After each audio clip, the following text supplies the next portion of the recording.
Hello everyone and welcome to NEET buddy. अगर आपने मेरा पिछला वीडियो देखा होगा तो उस वीडियो में मैंने आपको बताया था topics to be covered out of NCERT from class 11th और ये आज का वीडियो उसी वीडियो का कंटिन्यूएशन है और आज हम आपको बताएंगे topics to be covered out of NCERT from class 12।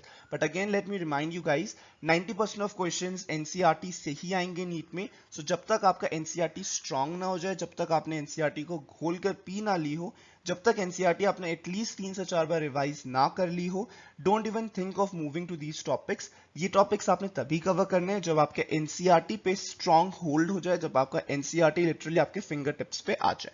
So before starting with the video guys, अगर आप लोग यहाँ पे नए हैं, do go and subscribe this channel. यहाँ पे बहुत सारी यूजफुल नीट की टिप्स एंड ट्रिक्स, नीट की एडवाइसेस और डेली बायोलॉजी एमसीक्यूज आपको मिल जाएंगी। So without wasting much time, let's get started. जैसा कि हमने क्लास 11th वाले वीडियो में किया था, यहाँ पे भी हम चैप्टर वाइज मूव करेंगे और जो चैप्टर मैं यहाँ पे मेंशन नहीं कर रहा हूँ, मतलब NCERT is self sufficient in those chapters. Guys remember one thing, बस ये टॉपिक्स नहीं है जो आउट ऑफ एनसीईआरटी आएंगे। This is something for you to start with once you are done with NCERT. NCERT के बाहर से बहुत सारी चीजें आ सकती है, बट अगर आप बहुत ज्यादा ब्लैंक है, कोई आइडिया नहीं कि आउट ऑफ एनसीईआरटी में क्या पढ़ूं, once you are done with NCERT then you can start with these topics. So first chapter that I'm going to talk about is human reproduction. अब ह्यूमन रिप्रोडक्शन में ऐसा कोई specific topic नहीं है जो बाहर से पूछा गया हो। हर एक चीज के बारे में आपको थोड़ा बहुत आइडिया होना चाहिए, little bit out of NCERT, थोड़ी बहुत डिटेल्स आपको पता होना चाहिए regarding human reproduction. Next chapter is reproductive health. अब रिप्रोडक्टिव हेल्थ में हिस्टेरेक्टमी क्या होता है इसके बारे में पता होना चाहिए। ये नीट में एक दो बार पूछा गया है, व्हाट इज हिस्टेरेक्टमी, किस चीज का ऑपरेशन है, किस ऑर्गन का ऑपरेशन है, ये आपको पता होना चाहिए। एनसीईआरटी में इसके बारे में नहीं दिया है। सेकेंड, एक्टोपिक प्रेगनेंसीज कहां कहां पे हो सकती है, क्यों होती है ectopic pregnancies. Third, what is the causative agents of STDs? STDs are sexually transmitted diseases, the diseases that are transmitted via sexual intercourse. So, इनके causative agent जैसे syphilis का causative agent क्या है, AIDS का causative agent क्या है, hepatitis B का causative agent क्या है, ये सब आपको पता होना चाहिए। देन कम्स द एवोल्यूशन वाला चैप्टर। एवोल्यूशन वाले चैप्टर में आपको numericals on Hardy Weinberg equilibrium वाला प्रिंसिपल जो दे रखा है एनसीईआरटी में, हार्डी वेनबर्ग इक्विलिब्रियम, उसके बारे में कॉन्सेप्ट्स दे रखे हैं एनसीईआरटी में, न्यूमेरिकल्स नहीं थे। तो उसके न्यूमेरिकल्स ज्यादा डिफिकल्ट नहीं होते, कंसेप्चुअल ही होते वो न्यूमेरिकल्स भी, बट एक दो आप बाहर से ट्राई कर लीजिएगा, नीट में आते हैं उसके numericals. Then speciations and type of species. What is speciation and what are the various types of species that can be formed? ये पता होना चाहिए आपको. Then mutation theory क्या कहती है, क्या है ये mutation theory? NCERT में I guess इसे डिटेल में नहीं दिया है. Then you can go through these things out of NCERT. Human evolution sequence. अब ह्यूमन एवोल्यूशन के बारे में एनसीईआरटी में अच्छे से दे रखा है, सीक्वेंस वाइज भी बता रखा है, बट बीच में एक दो स्टेजेस मिस कर दिया जो कि वो नीट में पूछ लेते हैं। सो ह्यूमन एवोल्यूशन का पूरा सीक्वेंस, कहां से ह्यूमन एवोल्यूशन स्टार्ट हुआ एंड फाइनली होमोसेपियंस कैसे बने, ये आपको पूरा पता होना चाहिए। Next chapter is principle of inheritance and variation. अब इस चैप्टर से आपने क्या क्या कवर करना है बाहर से। सबसे पहले तो न्यूमेरिकल्स आते हैं इस चैप्टर में, स्पेशली वो रेशियो वाले न्यूमेरिकल्स आते हैं जो कि आपको चार्ट बना के सॉल्व करना होता है, कौन से जीनोटाइप के कितने रेशियोज अवेलेबल होंगे। सो उस टाइप के क्वेश्चंस आप सॉल्व कर लीजिएगा। दूसरी चीज आती है कॉम्प्लीमेंट्री जीन्स और सप्लीमेंट्री जीन्स। ये क्या होता है एनसीईआरटी में आई गेस नहीं दिया हुआ है ये। कॉम्प्लीमेंट्री जीन, सप्लीमेंट्री जीन क्या करते हैं, कौन से एग्जाम्पल्स हैं इन जीन्स के, वो आपको पता होना चाहिए। उसके बाद डोमिनेंट रिसेसिव एपिस्टेसिस क्या होता है, ये आपको पता होना चाहिए। Adverse syndrome and Patau syndrome, just like down syndrome, adverse syndrome और पटाउ सिंड्रोम भी एक क्रोमोसोमल एनोमली है। तो यहाँ पे कौन से क्रोमोसोम नंबर में डिजीज हो रही है ये आपको पता होना चाहिए। जैसे डाउन सिंड्रोम क्या होता है, ट्राइसोमी ऑफ क्रोमोसोम नंबर 21, वैसे पटाउ और एडवर्ड में कौन सा क्रोमोसोम इन्वॉल्व हो रहा है ये आपको पता होना चाहिए। काइमेरा क्या होता है ये आपको पता होना चाहिए। NCERT of class 11th biotechnology अगर आप देखेंगे तो ये सब चीजें वहां पे दे रखी है। एक बार आप जेनेटिक्स फ्रॉम बायोटेक्नोलॉजी भी पढ़ लीजिएगा, स्पेशली ट्रांसलेशन ट्रांसक्रिप्शन आगे बताऊंगा मैं। ट्रांसलेशन ट्रांसक्रिप्शन रेप्लिकेशन ये बहुत अच्छे से क्लास 11th के बायोटेक्नोलॉजी के एनसीईआरटी में बता रखा है। सो एक बार वो देख लीजिएगा वो बुक, वहां पे आपके कॉन्सेप्ट सारे के सारे क्लियर हो जाएंगे। देन जीनिक बैलेंस थ्योरी, ये क्या होता है ये भी आपको पता होना चाहिए। Next is molecular basis of inheritance. अब इसमें आपको यूकैरियोटिक डीएनए पॉलीमरेज के बारे में पता होना चाहिए। Then detail concept of translation. See NCERT में ट्रांसलेशन, ट्रांसक्रिप्शन, रेप्लिकेशन वाला अच्छे से नहीं बताया है। सो अगर आपको ये डिटेल में कॉन्सेप्ट क्लियर करना है आपका, जैसे मैंने पिछले स्लाइड में बोला था, एनसीईआरटी ऑफ क्लास 11 बायोटेक्नोलॉजी देख लीजिएगा, वहां पे बहुत अच्छे से बताया ट्रांसलेशन वगैरह। सो एक बार वो किताब देख लीजिएगा, वहां से आपके सारे कॉन्सेप्ट्स क्लियर हो जाएंगे। स्पेशली सारे के सारे प्रोसेसेस जो है मॉलिक्यूलर बेसिस ऑफ इनहेरिटेंस, चाहे वो एंजाइम्स के बारे में हो, जैसे डीएनए पॉलीमरेज के बारे में बताया, चाहे वो ट्रांसलेशन के बारे में हो, चाहे वो ओपेरॉन्स के बारे में हो, सब कुछ वहां पे से क्लियर हो जाएगा आपका। Next, types of mutation, point mutation, single gene deletion, addition, ये सब के बारे में आपको पता होना चाहिए। ट्रांसलोकेशन की वजह से जो म्यूटेशन हो रहा है उन सब के बारे में आपको पता होना चाहिए। Next is packaging of DNA. Packaging of DNA कैसे होता है, हिस्टोन की मदद से कैसे पैकेजिंग होती है, ये आपको पता होना चाहिए। और इससे भी न्यूमेरिकल्स आते हैं, पैकेजिंग ऑफ डीएनए से भी न्यूमेरिकल्स आते हैं। एनसीईआरटी में ये दिया हुआ है अच्छे से, बट अगर आपको वहां से क्लियर नहीं हो रहा तो बाहर से आप रेफर कर सकते हैं। Next thing is human health and diseases. अब ह्यूमन हेल्थ एंड डिजीजेस में बहुत सारी चीजें एनसीईआरटी में दे रखी है, बट कुछ कुछ चीजें आपको बाहर से कवर करनी पड़ेंगी, जैसे कि vaccine and their generations. Vaccine वाले टॉपिक में बहुत सारे क्वेश्चन टेलीग्राम ग्रुप पे भी डालता रहता हूं, जैसे कि कौन सी वैक्सीन है जो न्यूबॉर्न चाइल्ड को देते हैं, कौन सी वैक्सीन है जो 6, 10, 12 वीक्स में देते हैं, ये सब आपको पता होना चाहिए। सो कौन कौन सी वैक्सीन है, किस किस फॉर्म में देते हैं, कौन सा इंट्रामस्कुलर देते हैं, कौन सा सबक्यूटेनियस देते हैं, ज्यादा डिफिकल्ट नहीं है याद रखना, एक बार अगर देख लेंगे तो आपको पता चल जाएगा। सो ये पता होना चाहिए कि कौन कौन सी वैक्सीन है और कौन कौन सी जनरेशन है उन वैक्सीन की। Organ transplantation and its type, allo types of graft, rather not organ transplantation, आपको टाइप्स ऑफ ग्राफ्ट के बारे में पता होना चाहिए। एलोग्राफ्ट क्या होता है, जीनोग्राफ्ट क्या होता है, ऑटोग्राफ्ट क्या होता है, ये भी आपको क्लास 11 की एनसीईआरटी बायोटेक्नोलॉजी में मिल जाएगा।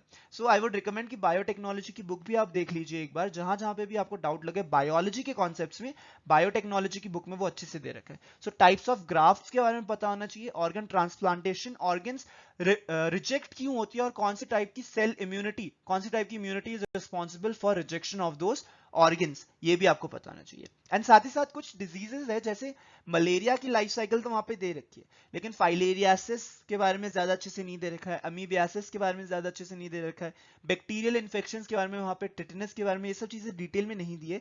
तो थोड़ा बहुत अगर टाइम बचे तो बाहर से आप थोड़ा बहुत देख सकते हैं, वरना vaccine, their generation, organ transplant and types of grafts, ये काफी होगा इस चैप्टर से बाहर से पढ़ने के लिए।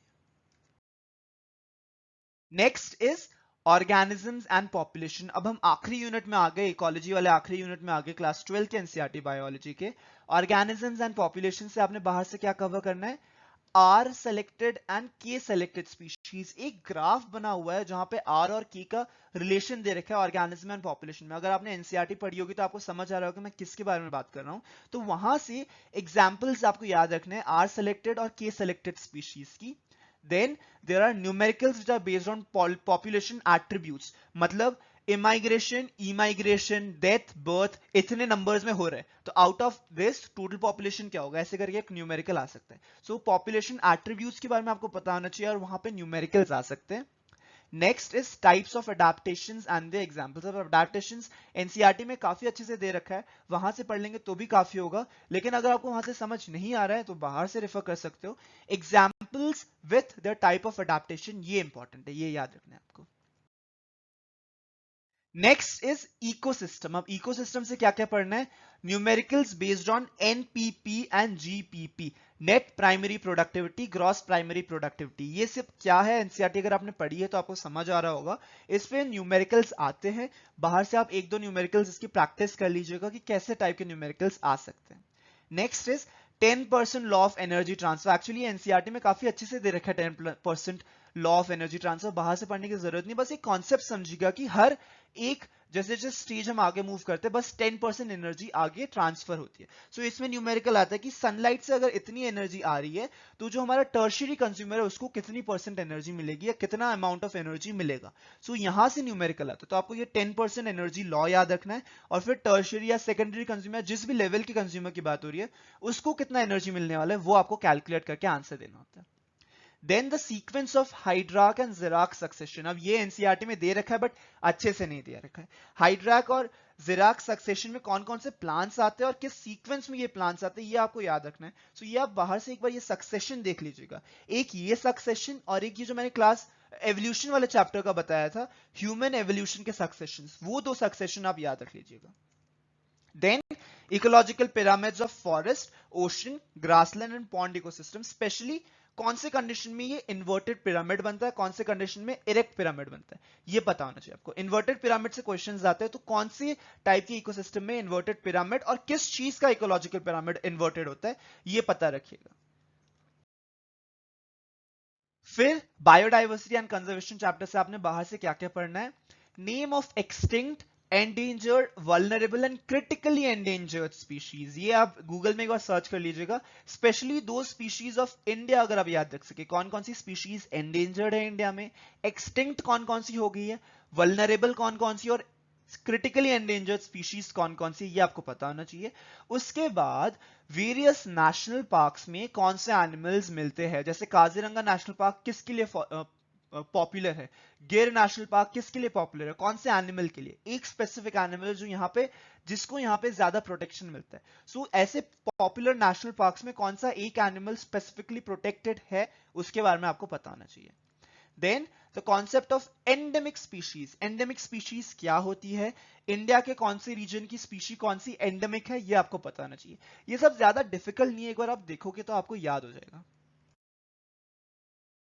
अब एनवायरमेंटल इश्यूज, ये हमारा लास्ट टॉपिक। अब इसमें कुछ ऐसे अलग से चीज फिक्स नहीं है, नए नए प्रोग्राम्स आते रहते हैं, नए नए चेंजेस होते रहते हैं एनवायरमेंटल इश्यूज में, नई नई मीटिंग्स होती रहती है। सो ये याद रखिएगा कि लेटेस्ट कौन सी मीटिंग हुई 2020 में, कौन सी हो रही है या कौन सी हो गई, 2019 में कौन सी एनवायरमेंटल इशू पे मीटिंग हुई थी, सस्टेनेबल डेवलपमेंट की कौन सी मीटिंग हुई थी, इसके बारे में आपको पता रखना है।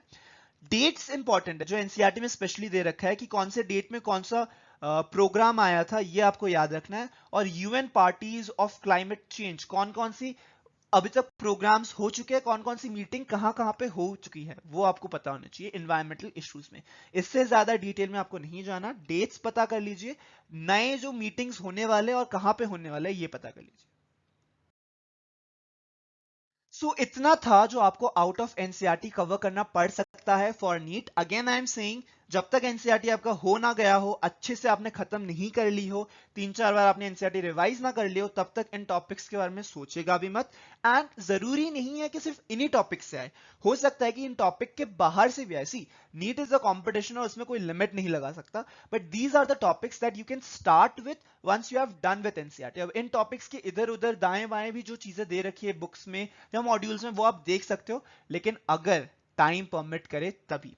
So that would be all in this video, guys. I'll see you guys in the next video. Till then, all the best and do like and share this video. Keep calm and keep studying hard. अगर आपको ये video पसंद आई हो तो इसे like जरूर कर दीजिएगा और अपने दोस्तों के साथ जो कि नीट एस्पिरेंट्स हैं उनके साथ भी ये शेयर कीजिएगा। एंड अगर आप लोग यहाँ पे नए हैं guys, go and click that subscribe button, बहुत सारी यूजफुल चीजें आपके लिए यहाँ पे लेते आता रहता हूँ। एंड साथ ही साथ अब चैनल का ज्वाइन बटन भी एक्टिवेट हो गया है, so if you want to become a member of this channel, you can click on that join button and avail all those perks that I have mentioned over there. Thank you guys for watching. Bye bye.